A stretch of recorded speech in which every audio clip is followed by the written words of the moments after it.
Welcome to Global Information Security Society for Professional of Pakistan.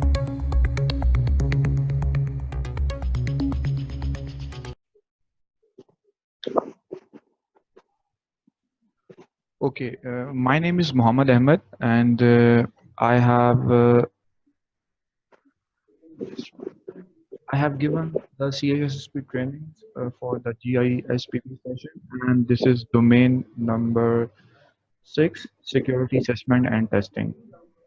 And in the meanwhile, people are joining. Let's enroll those people. Okay, so if you are using the Zoom client as you are using, so if you are unable to hear my voice, you have to check your connection, and if possible, please disable your video so that you have a clear voice for this session. So let me introduce myself, and my name is Muhammad Ahmad. I'm the seasoned professional. I have my master's in computer science, and I have also done my MBA, and I have the multiple certification including CISSP, CRISC, CISA, CISM, CGEIT, ISO27001, ISO27005 Senior Lead Risk Manager, ITIL, MCSE, and I have around 14 plus years of experience. I am a regular trainer and a speaker for the multiple courses, including the above men, and I have of experience in these following domain, which include security management, information security management, IT governance, risk management, IS audit, compliance, business solutions, strategic outsourcing, data center, business continuity, DR management, project management, and business partnering. Right now, I'm working in one of the leading microfinance bank in here in Pakistan. Okay, so let's move forward. And today we are going to discuss domain number 6 of CISSP. And if you have not attended my previous session, in which I have discussed about the overview of the CISSP, just go on YouTube session or GISPP session and check the introduction session. And I have already done domain number 5, and today is a domain number 6, which is the security assessment and testing. And this domain covers around 12% of your CISSP questions. So if you, for example, if you have 100 questions in your exam, the 12 question will come from this domain. This is the estimated number. So you have to be prepared well in this domain, and this domain is more of I would say the offensive security, like VA-PT, security assessment, code review, audit. So this domain covers all those stuff.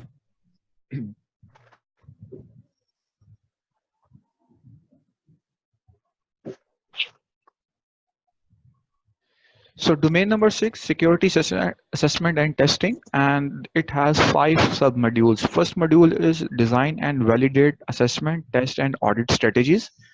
The second one is about conduct security control testing. The third is talking about the collect security process data, including technical and administrative processes.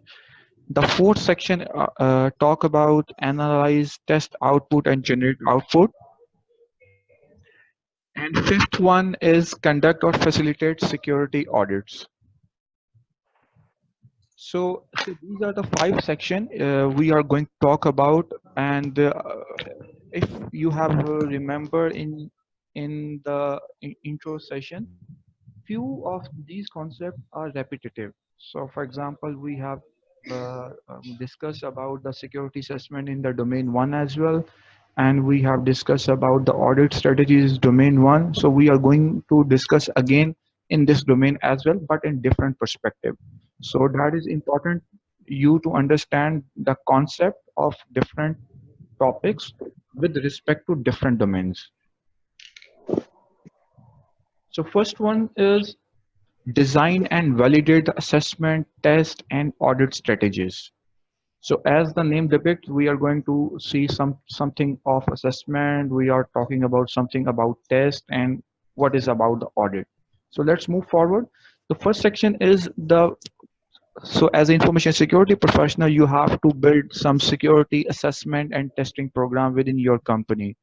So to build your security assessment and testing program, one of the more important thing is the audit, which need to be regularly done.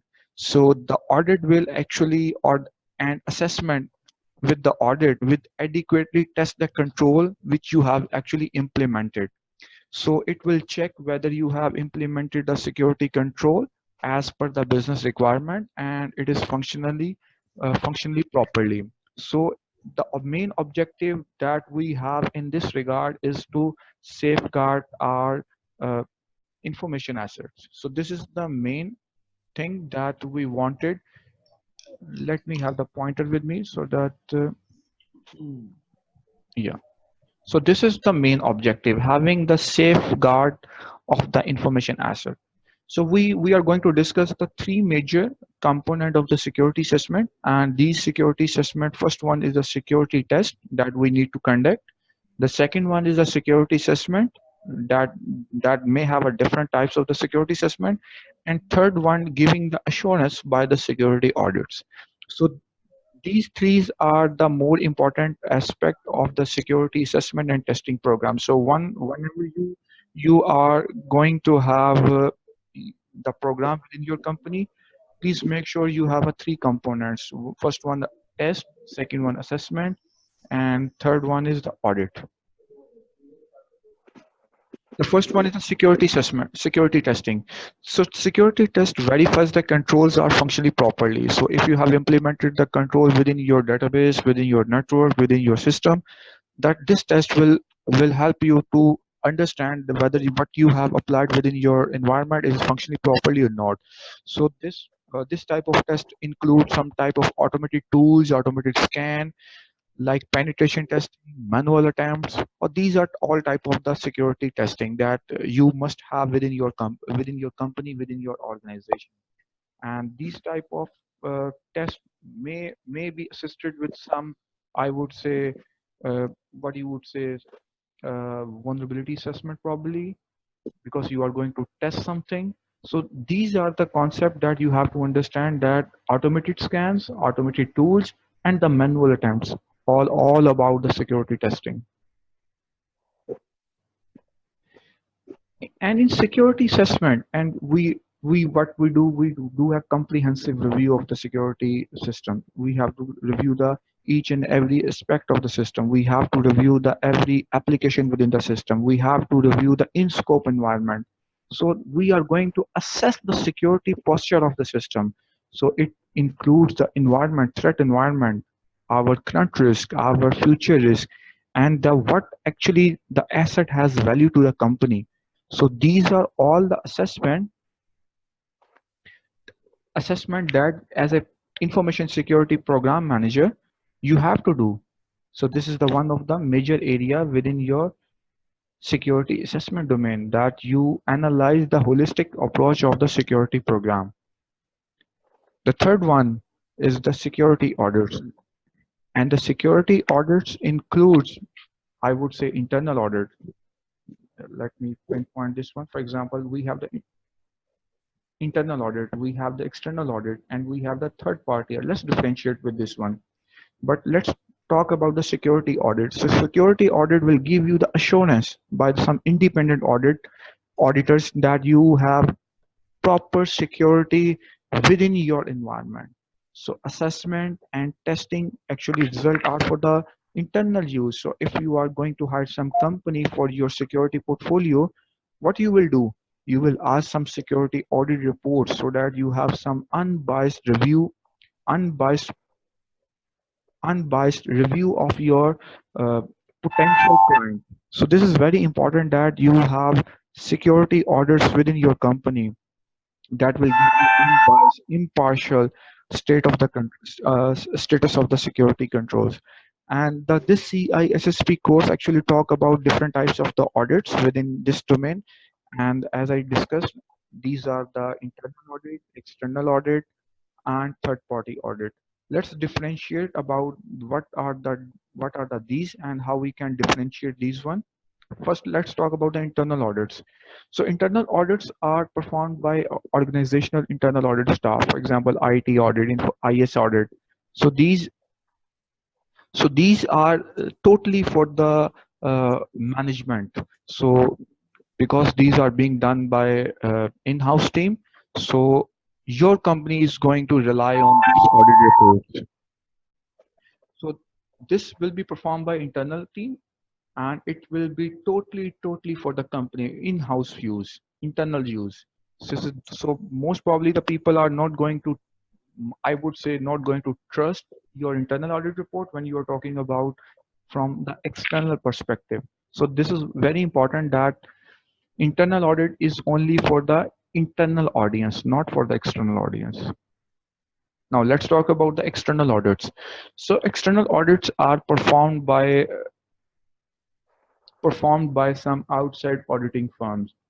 Like we have a big four firm, PwC, KPMG, Deloitte. So these are the firms that actually perform some external audits. So these audits have high degree of external validity because most of the time, whenever you ask for some audit reports, certified audit reports, so these big four firms actually give you the assurance, I would say, that they have done adequate testing of the controls, and actually the big four firms, the audit firm, do not have any conflict or any interest within the organization. So this is important aspect, that whenever you want to have unbiased view, you engage external auditors.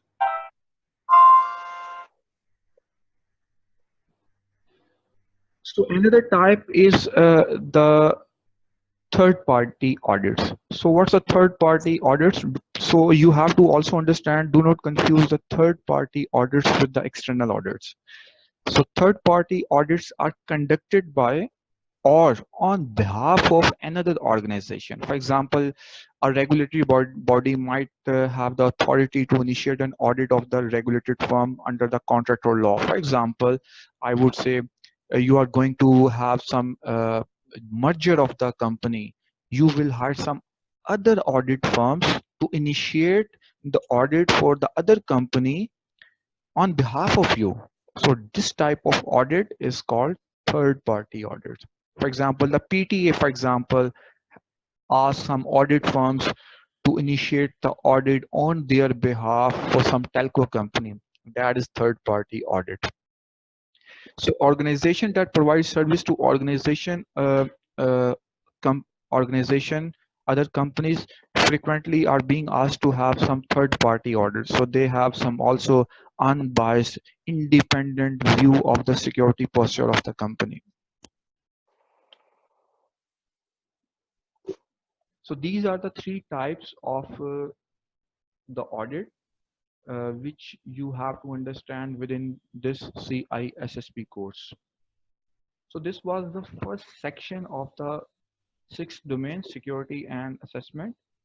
Now the second part is the conduct security control testing. So remember the name, we are going to conduct the security control testing, and there will be some multiple ways that by which you can conduct the security control testing. And the first one is the vulnerability assessment.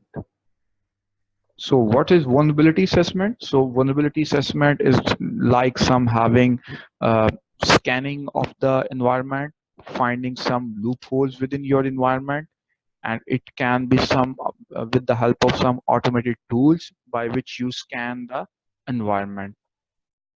So it will give you the potential weakness that you may have within your system, within your application, and it will may depict some the weakness of the control within your environment. So when you perform some vulnerability assessment, do remember the report that comes out from the vulnerability may have some different meanings, like this one. So having the vulnerability assessment report within in your hands, the vendor or the in-house person who actually perform the vulnerability give you some ideas about the potential importance of the weakness within your system. So you have to understand these little bit abbreviation whenever you are going to understand some vulnerability report. For example, the CVE number, this number, let me highlight this one, this number. So this number, CV number, is the most common number. So it gives you the naming system for describing the security vulnerability. The second most important is this one, CVSS, Common Vulnerability Secure Scoring System. So it provides the standardized scoring system. So which one is the high vulnerability, which is the medium, which is the critical, which is non-critical. So these are the system. And this is we call SCAP. Security Content Automation Protocol. So this is the community, I would say, provided by the NIST. So whenever you are going to evaluate the vulnerability report, remember to have idea of the CVE and CVSS. So this will give you the importance of the vulnerability within your environment. This will give you the potential impact that you may have within your environment if that vulnerability is get exploited. So remember these terms.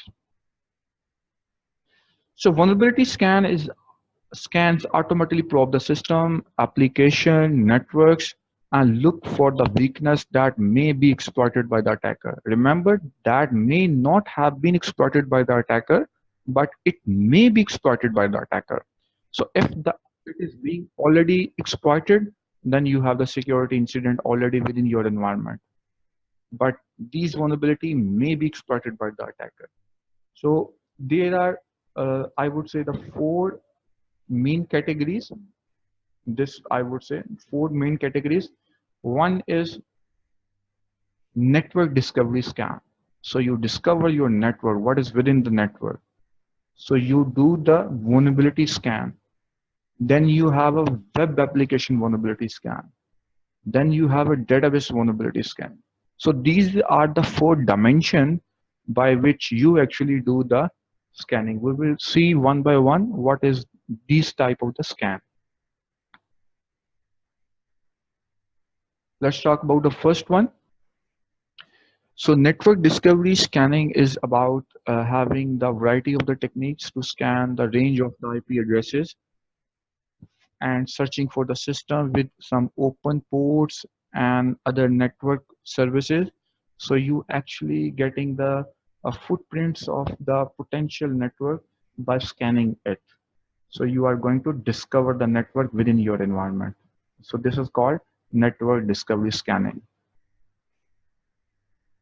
When you are going to do the network discovery scanning, there are multiple ways by which you actually scan the network, and few of them I would say have different techniques. One is the TCP sync scanning. So what is the TCP? This one, TCP sync scanning. So it actually sends a single packet to each port which is going to be scanned with the sync flag set. So this sync flag set actually indicate a request to open a new connection. So if the scanner will receive something response like acknowledgement flag, it means that system is going to move in another way of the TCP handshake. So this attack, or I would say that this type of scanning is a halfway open scan, in which you actually having a two-step sync and sync acknowledgement, and you are not going to further. So this is half open scanning. The second type of scanning is TCP connect scanning, this one. So this is related with this one. So it's actually open the full connection. Remember, the TCP sync will get the half open connection. This will get the full connection. So it will give you the proper three-way handshake.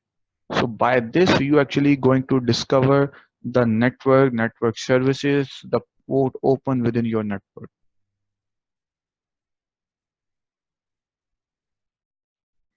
Another type of scanning by which you do the scanning is the XMAS scanning. This is a Christmas scan, I would say. So it actually send the packet with multiple bits on, like fin, push, urgent flag set. So you have put all your uh, uh, indicators on, all flags on. So it will give you the scanning of your environment. Let me admit another one. Okay. So the most common type of the network scanning tool is the Nmap. So by using the Nmap, you actually discover your network within your environment. Now let's have a second type of the scanning, which is network vulnerability scanning. So network vulnerability scanning actually go deeper than they're only discovering. So they don't stop by detecting the open ports, but actually probe for the targeted system for the known vulnerabilities. So remember, the word is I am using is the known vulnerabilities. So the system, the scanning system, the vulnerability system will have the signature with with, with them, and they will scan for the known vulnerabilities. It might not discover the 0-day vulnerabilities. So it is very important that if it misses a vulnerability that actually exists within your system, it will give you a false negative report. So which means the vulnerability was actually was there, but it was not discovered by the vulnerability scanner. A question is there that what we do with Nmap with the open ports. By looking for the open ports, we know what type of service is actually running on the system. For example, if the 80 port is open, we know that there is some web server over there. So if some other 25 port is there, we know something is going to running over there. So by knowing what type of service is running in the system, we know what type of vulnerabilities may exist by using that service. So it is giving you something informational aspect. So this is the second part in which we actually discuss about the network vulnerability scanning. So how we can improve actually the network vulnerability scan? So we can improve the network vulnerability scanning, and by reducing the false positive is by doing some authenticated scan. And so what is authenticated scan? Authenticated scan is by having some credentials of the system. So it will log in within the system, it will scan that system, and then it will perform the scan of the system. For example, if you have the read-only access of the system, it will then logged in the system, then it will scan the system for its security posture for any known vulnerabilities. The third one is the web vulnerability scanning. So web vulnerability scanning is, I would say, is a major area right now because most of the services are running over the web. So it will give you the main exposure to the user. So probably the attacker will have some SQL injection. They have some particular cross-site scripting attacks. So how you can do this type of, how you can avoid these type of the attacks within your environment? It's only by having the vulnerability scanning of the web application. So web application scanning is a special purpose tools that actually scan for the web application for the known vulnerabilities. Remember, we are again talking about the known vulnerabilities for which we have the signature with us. So they play important role in the security testing program. So it may possible that whenever you are scanning for the system, it will not scan for the web application, the application vulnerabilities level. So you have to have some specialized tool for the web vulnerability scanning. For example, NetSparker is there. Qualys has a module within its scanning, I would say, the portfolio for the web scanning.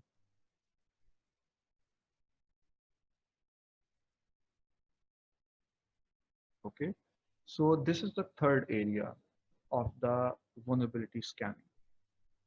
So vulnerability scanning, what it do, it actually scan all the application, it scan all the application for non-vulnerabilities, and what we should do the web scanning. So you have to scan the web application when you have a new application within your environment, whenever you have modified your environment, and particularly you have to scan your web application on the regular interval. So it is all depend upon your business criticality, your exposure to the attacks. So it is very important you actually regularly scan your web application. If you have a e-commerce application, you probably have to scan over the weekly basis or fortnightly basis. So depending upon on your criticality of the application, you have to have the schedule for the web scanning.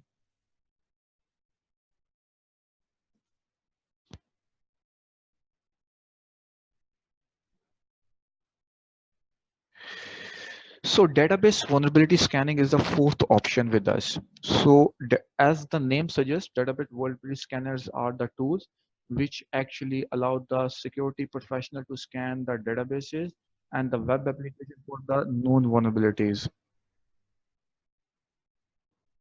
So for example, the SQL map is a open source database vulnerability scanner is available with you people, and you can scan databases. For example, I would say with this tool to have known vulnerabilities list with you.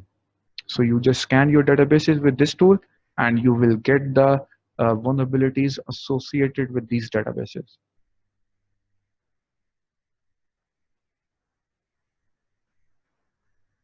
So what would be the flow of the vulnerability management? So I would say this is a three-step procedure for the vulnerability management, and the same is available in CISSP course. The first step is a detection. So detection, what it do the initial identification of the vulnerabilities. So it will scan your system, it will find out initial information of the vulnerabilities within your environment. The second step is the validation. So validation will do, once the detection is done, it will check for the its validation, whether it has a false positive or the false negative. So there should be no false positive within your report. The third step is the remediation.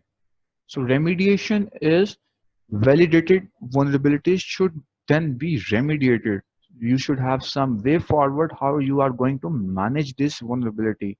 So you may need to apply some patch like from the vendor.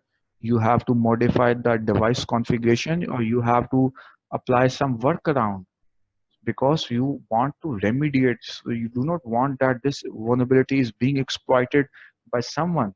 So you have to do some remediation step within your environment.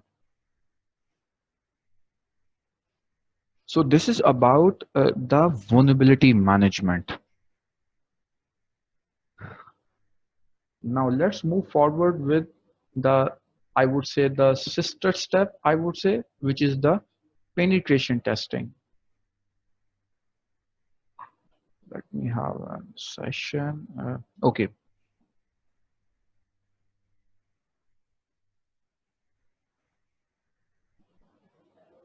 A question is there. Please give us more specific example in terms for the vulnerability or the, please mention it. So I can give you the example of this one. Okay, now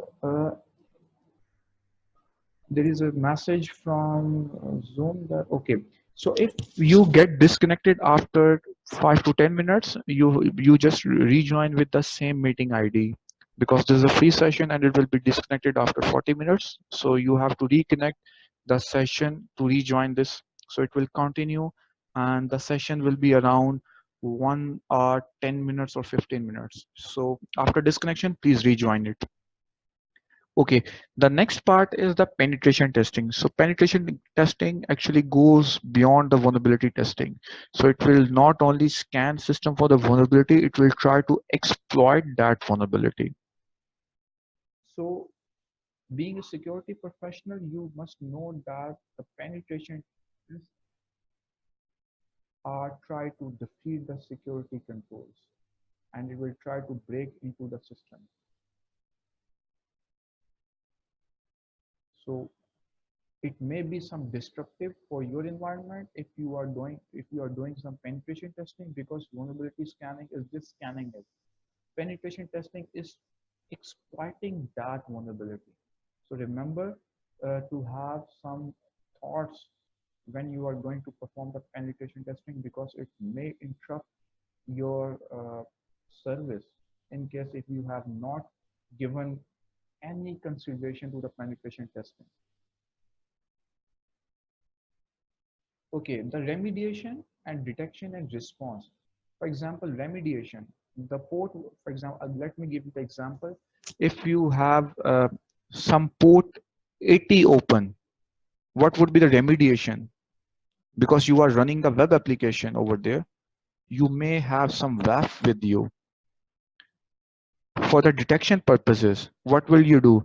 You may have some, I would say, the ideas with your environment that will detect something that, for example, if you have the ideas with you and you are going to scan with your environment, the ideas is going to block your scanning capability, so you will not get the accurate picture of the scanning. So whenever you are going to scan your internal environment, please make sure you bypass, you ask your network team to bypass you from the IDS scanning. And response can be of anything. You are putting the control within your environment. You are going to have proper, I would say, input control checking. So you are, if you are targeting for only digit or numerical numbers, you are only getting the numerics within the input box. You are not getting anything. Or if something goes wrong, you have some immediate response within you. For example, a WAF has the capability to respond to you. Okay. Okay. So penetration testing have some phases. The first phase is planning phase. The second phase is information gathering phase. The third phase is a vulnerability scanning phase. So I would say these phases are common with VA. And fourth one is exploitation. This is particularly penetration testing. And report you will get with VA as well and PT as well.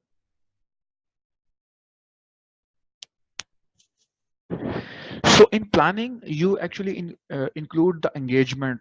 You have some signature of the engagement. So you remember, whenever you are going to have the penetration testing, sign some engagement letter. So you have the authority that you are being authorized to penetrate in your environment. If you do not have your engagement letter with you, it may be some legal action against you that you do not have authority and you are doing the penetration within the corporate network.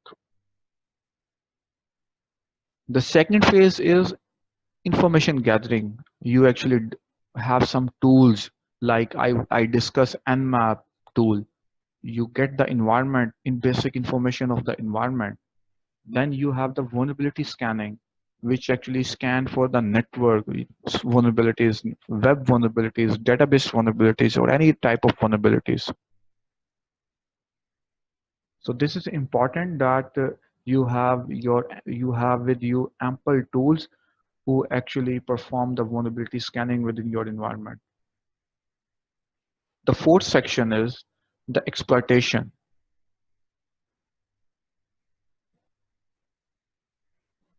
The exploitation may use some automated or the manual tools. For example, you might have heard Kali Linux with you. It has automated exploit tool, the Metasploit tool.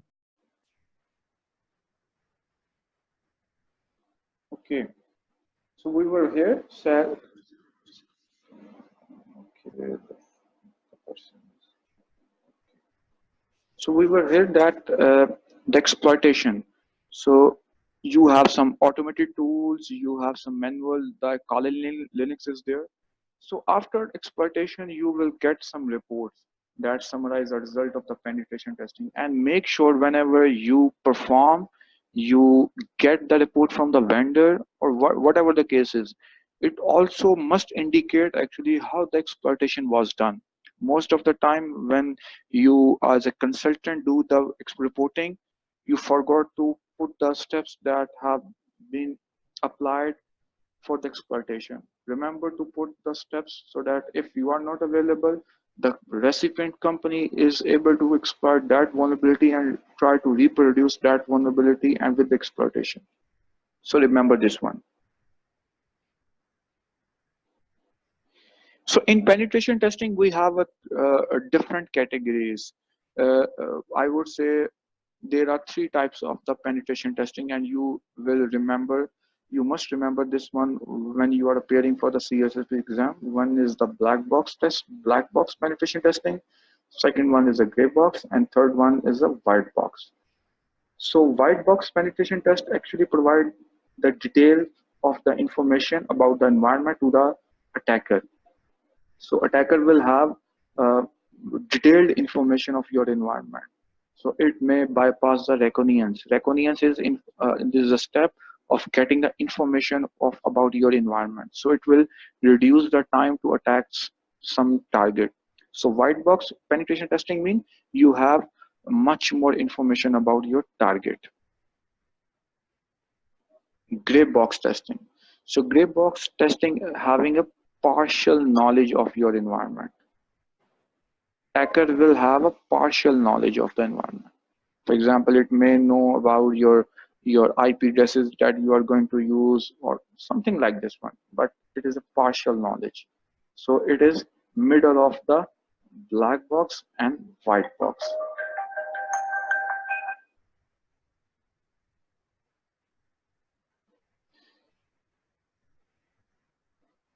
The third type is black box penetration test.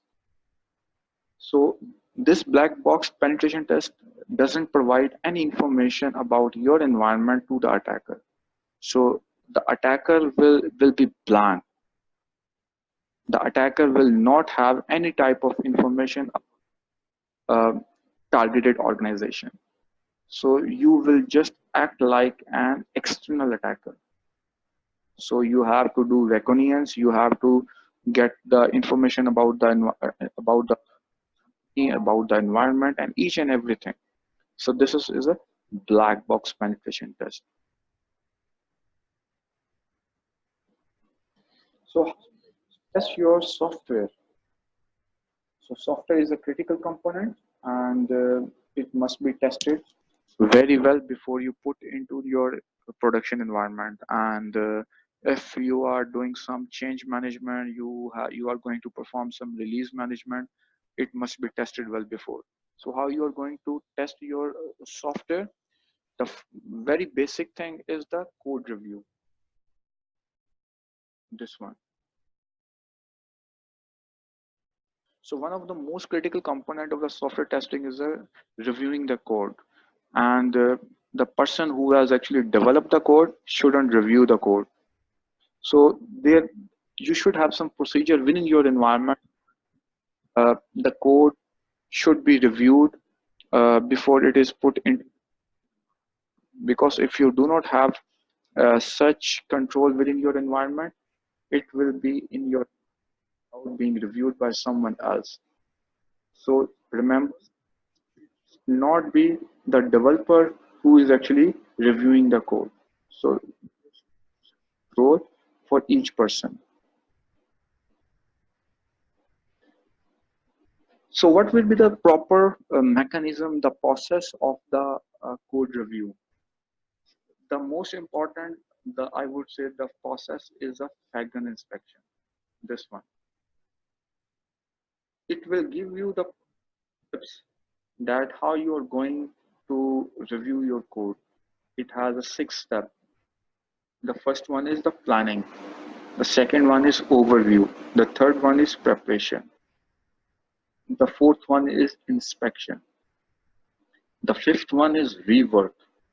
The last one is the follow-up. Planning, you need to plan it. Overview, you get the code overview. You will prepare. In the third step, you will prepare what you are going to review, what type of code this is, which use cases you are going to review. Inspection, you will deeply check it. If you find any issue within your code, you will rework with the developer so that the remediation can be done, the code can be recoded.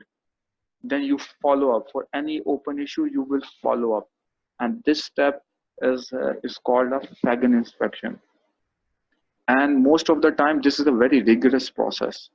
So most of the time in companies, it will be done by peer reviews. For example, a senior developer or another developer from another team actually going to review your code, and you are going to review someone else's code.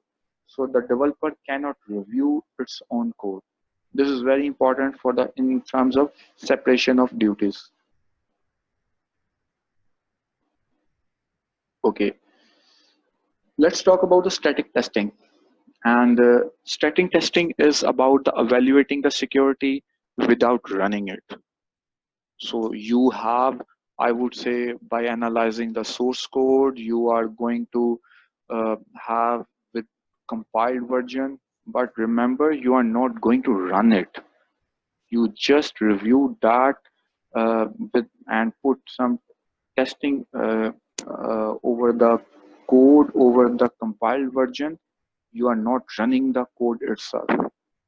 So this is very important in terms of the static testing or the dynamic testing. So static testing without running the code, without running the compiled version. The second option is the dynamic testing. So dynamic testing evaluates the security of the software by running it in the runtime environment. So what you will do, for example, you get some, I would say, application from Play Store, for example, or someone else has developed it. You do not have the source code with you. What you will do? You will do some dynamic testing. You will test the environment. You will test the application by running that application. So dynamic testing may include the synthetic transaction. What is a synthetic transaction? So it is predefined transaction with predefined results. So you know what is expected result is. So you will run those transaction, run those tests in your with your I would say with your application, and will compare that transactional output with your predefined output. So you will have a script, you will run it, you will verify the result. So this is about dynamic testing.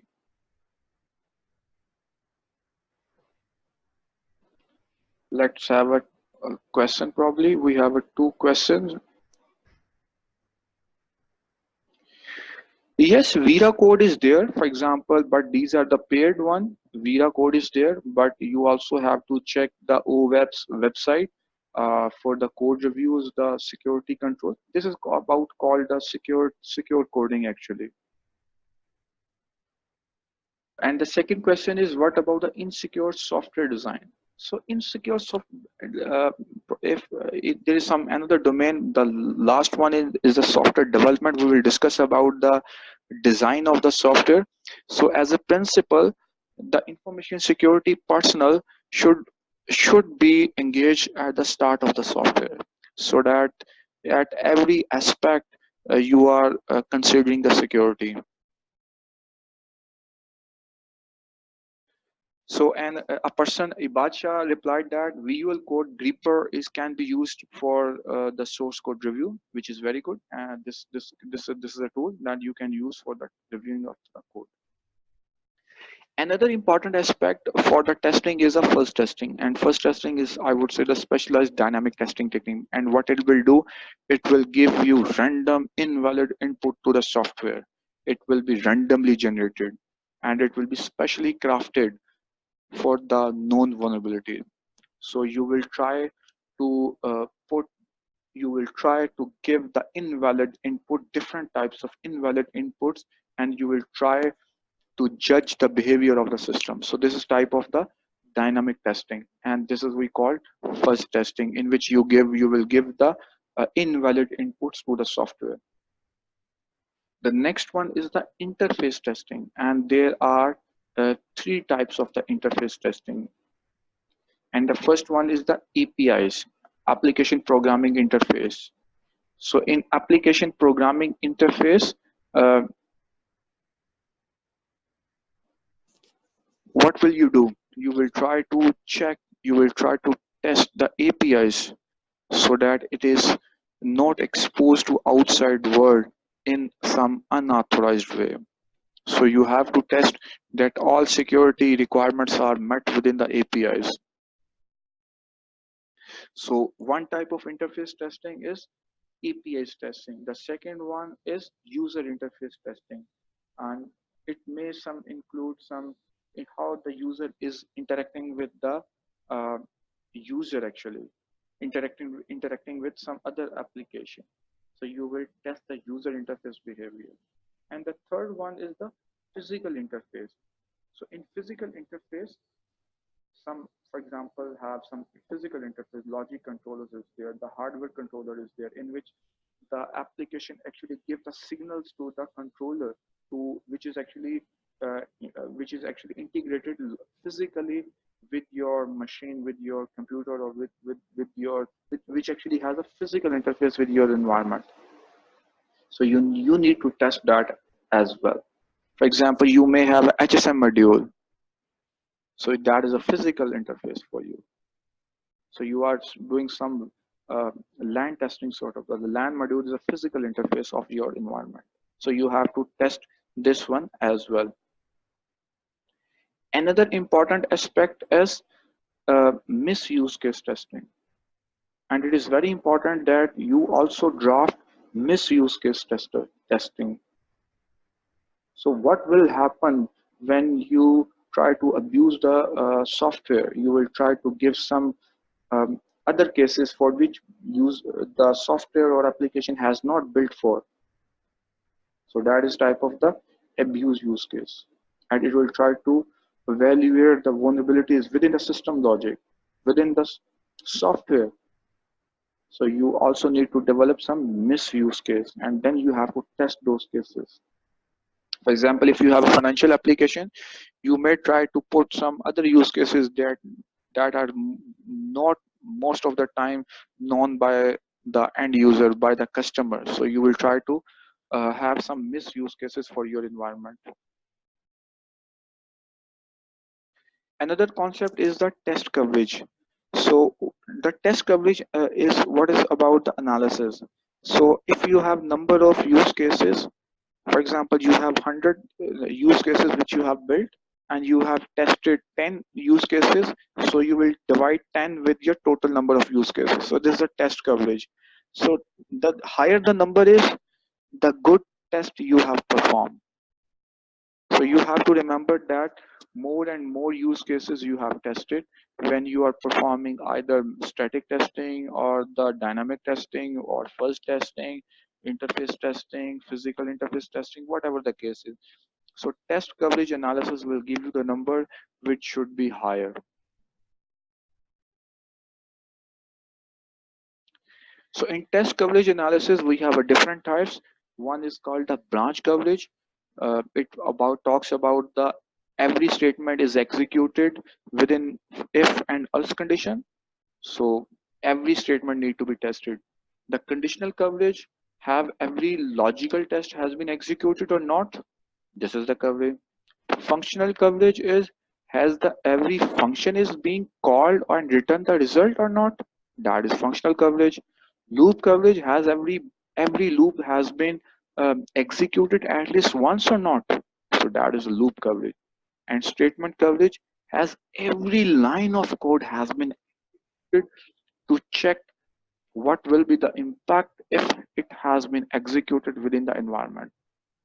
So test coverage within your system.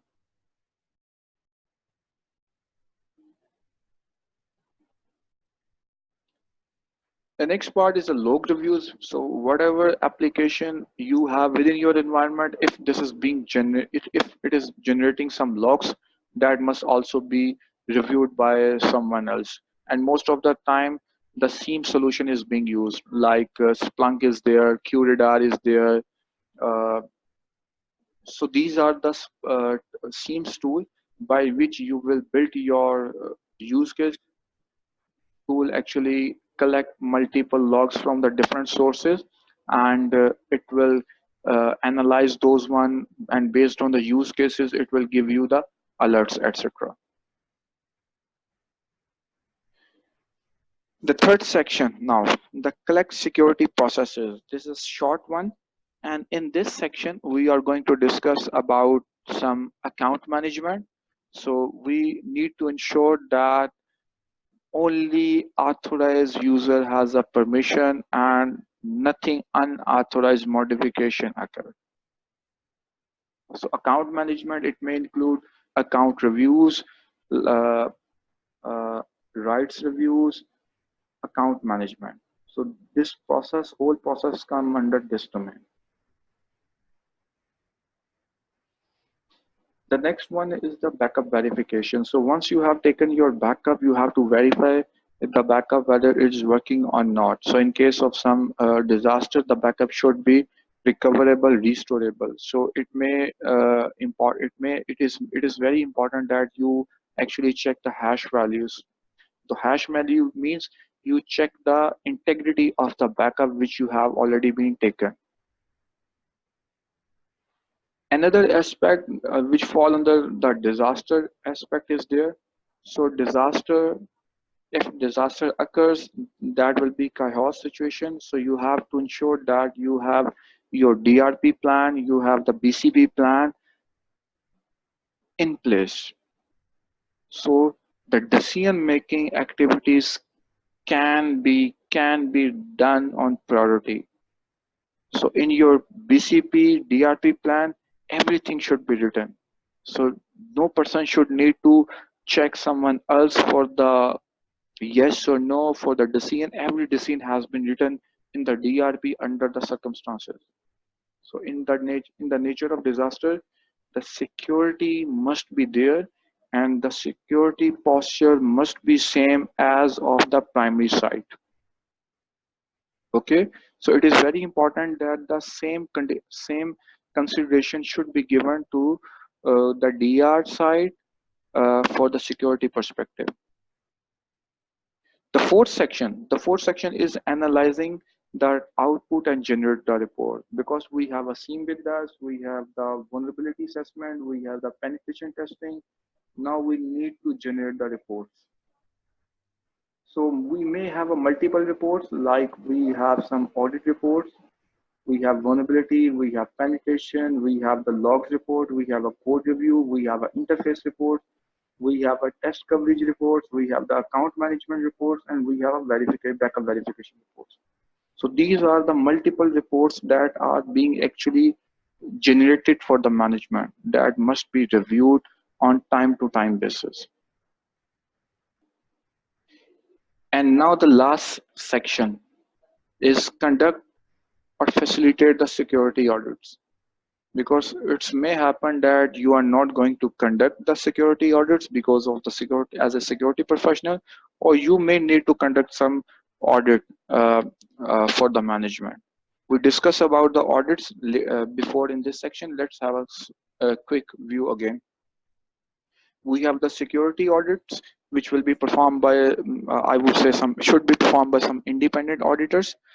So one thing is important, the staff who actually design or implement or monitor the security controls shouldn't be the auditor of that control. So the auditor responsibility is give you the impartial or unbiased view. Internal audits, we check this one, it will be performed by the internal staff and it will be intended for the internal audience. External audits will be performed by some outside audit firms, and it will give you some assurance that there is no conflict of interest within the for the organization itself. So we discussed this before.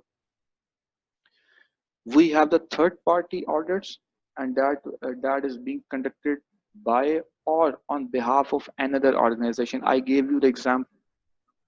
The PTA is giving some authority to some audit firm to conduct the audit of the some telco. Then that is type of the audit which is a third party audit. Because you are going to prepare for the exam, this is the last slide, that whenever you are talking about some third party audits, remember this is some type of the report is there within America, USA, that is SSAE 16 reports. We have type 1 report with us, and we have a type 2 report with us. So type 1 reports, so it will give you the description of the controls. This is a description of the control. It will not involve actual testing of the control. Remember this one. And this is a type 1 control. So whenever you are hiring some services, you may ask third party audit report. If the type 1 report is given, it is not actually giving you the actual testing of the control result. But the type 2 reports, it will give the minimum 6-month period, and it will give you the actual effectiveness of the control. Type 2 report is very accurate information. It is giving you very accurate information. It is giving you reliable information than the type. So if you somehow you get type 1 report, ask for type 2 report. Type 1 report may be for the service organization that actually have the control and they have their implemented it, but that has not been actually been tested by someone. So whenever you are trying to have some reliable report, wanted to have a reliable report, go for type 2 report. So this is all about from domain number 6. And as you aware that I do provide the CISSP training, so my next session would be in November. It will be detailed boot camp for CISSP who is going to appear for the exam. So the session will become and will start in November 2 and will end in November 16, and it is only Saturday and Sunday session. So if you are interested, send an email on this email address, or give a WhatsApp call or WhatsApp message on this UN number. You will get the response within due timelines. And if you are interested, do let me know, and the customized session can also be done. So if you have any question, please let me know, and we can conclude this session now.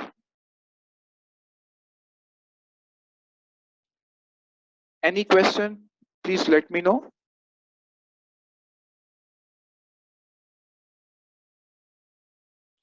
Okay, does there any WhatsApp?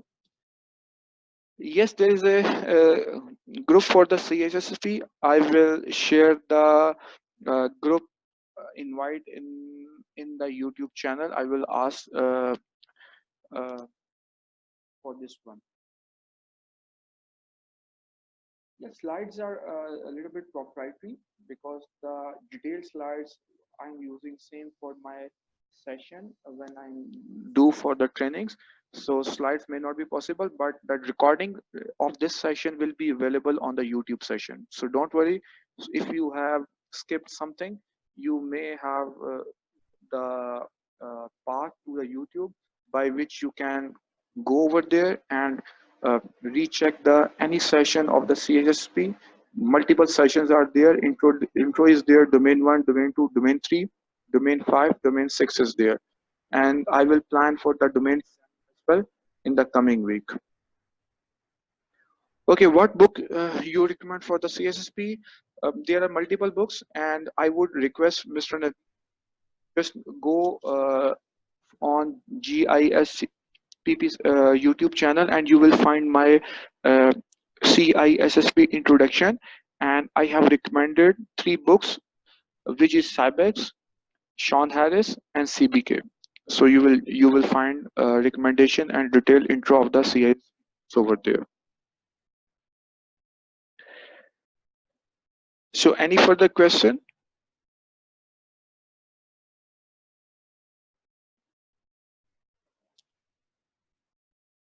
Okay, thank you very much, everyone. Hope you have learned a lot. And this is, I would say, 50-60% of the domain 6. And for the detailed course or boot camp, you may contact on this email or the WhatsApp number. I will be available to help you out to pass the exam. Thank you very much. Take care. Have a nice weekend. Bye-bye.